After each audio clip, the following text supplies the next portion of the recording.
views and opinions expressed on the State of the Nation are those of the host and staff and do not necessarily reflect the official policy or position of any format in which this broadcast is heard or viewed. Any content provided by our bloggers or authors are of their opinion and are not intended to malign any religion, ethnic group, club, organization, company, individual or anyone or anything.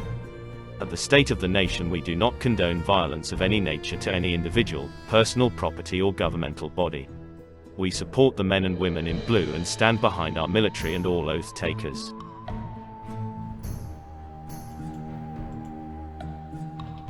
The Rod of God space weapon. Do you recall, in recent news, explosions happening around the world and the government and mainstream media have done their collective best to explain them away? Nashville, USA, Beirut, Middle East, Tianjin, China, Crimea and Russia. There have been mysterious explosions happening all around the world with mass devastation, yet no follow-up. The question is, what are the rods of God?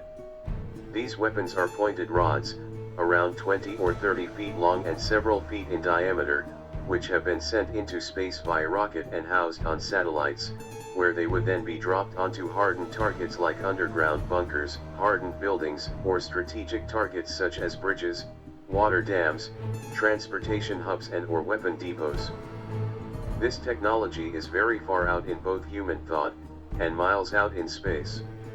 A pair of satellites orbiting several hundred miles above the Earth would serve as a weapons system.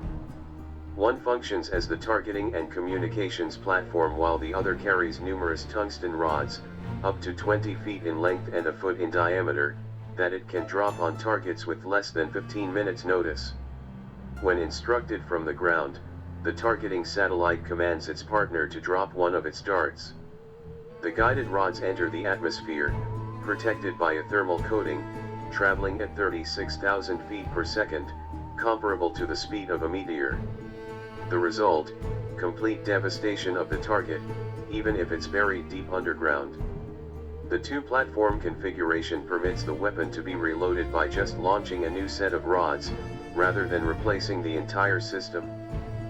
The concept of kinetic energy weapons has been around ever since the Rand Corporation proposed placing rods on the tips of ICBMs in the 1950s, though the Pentagon won't say how far along the research is, or even confirm that any efforts are underway. The concept persists. The U.S. Air Force Transformation Flight Plan, published by the Air Force in November 2003, references hypervelocity rod bundles in its outline of future space-based weapons, and in 2002, another report from RAND, Space Weapons, Earth Wars, dedicated entire sections to the technology's usefulness. If so-called rods from God, an informal nickname of untraceable origin, ever do materialize, the deployment of these weapon systems are top secret. Launching heavy tungsten rods into space will require substantially cheaper rocket technology, just like SpaceX, who have emerged in the news. But there are numerous other obstacles to making such a system work. Pike, of globalsecurity.org, argues that the rod's speed would be so high that they would vaporize on impact, before the rods could penetrate the surface. Furthermore, the absentee ratio, the fact that orbiting satellites circle the Earth every 100 minutes and so at any given time might be far from the desired target, would be prohibitive. A better solution, Pike argues, is to pursue the original concept, place the rods atop intercontinental ballistic missiles, which would slow down enough during the downward part of their trajectory to avoid vaporizing on impact.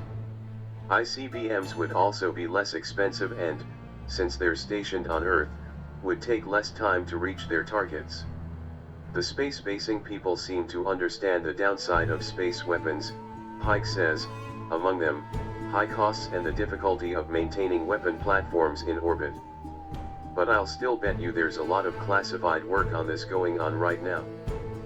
Postscript.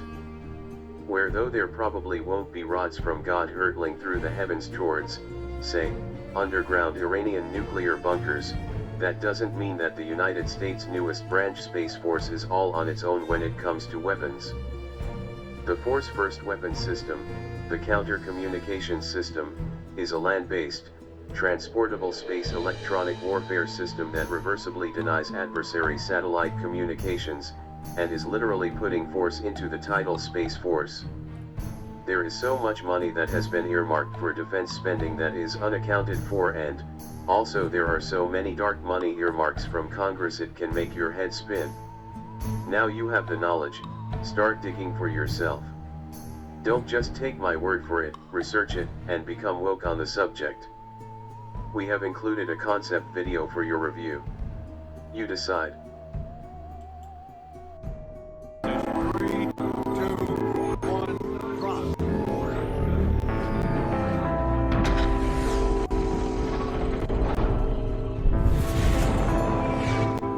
Let's find out about the rods of God which shown tremendous impact in the movie G.I. Joe 2.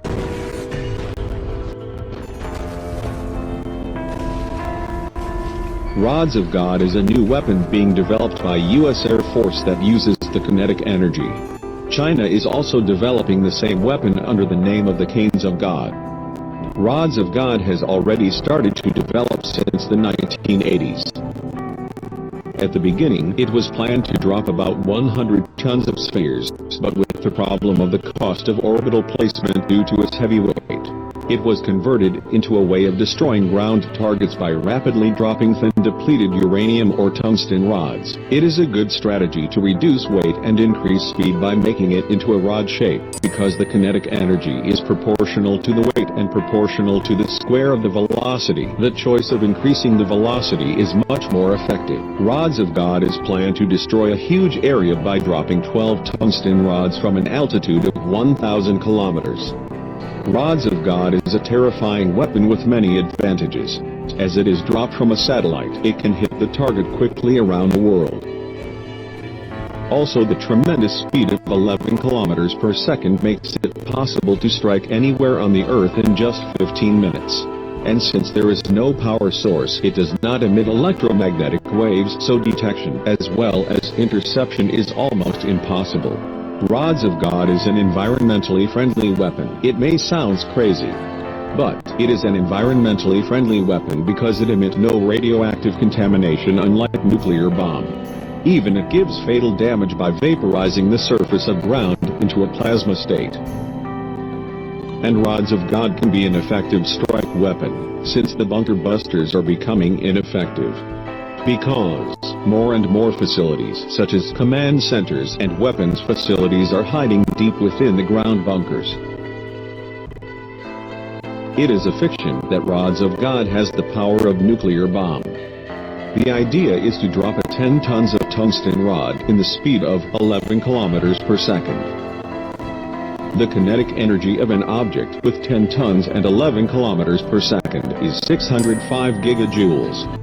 The explosive energy of 1 ton of TNT is 4.184 gigajoules, so the kinetic energy of rods of God is 144 tons of TNT. It is way less power than the nuclear bomb, which is 12,000 tons of TNT and used in Hiroshima. However, it has more destructive power than MOAB and ATBIP, known as the most powerful conventional bombs.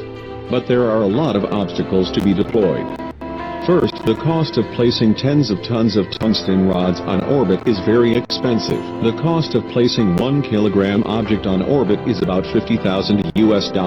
The cost of only placing a 10 tons of tungsten rod to space is about $500 million US. 12 pieces cost $6 billion US. It is not efficient before the breakthrough of technological transition to space. The other obstacle is a violation of the prohibition of satellite weaponization by Outer Space Treaty in 1967 and Strategic Arms Limitation Talks in 1977. The deployment of rods of God is almost impossible due to those treaties. Personally, I hope for the development of medicine preventing hair loss rather than new weapons. Don't forget to like and subscribe.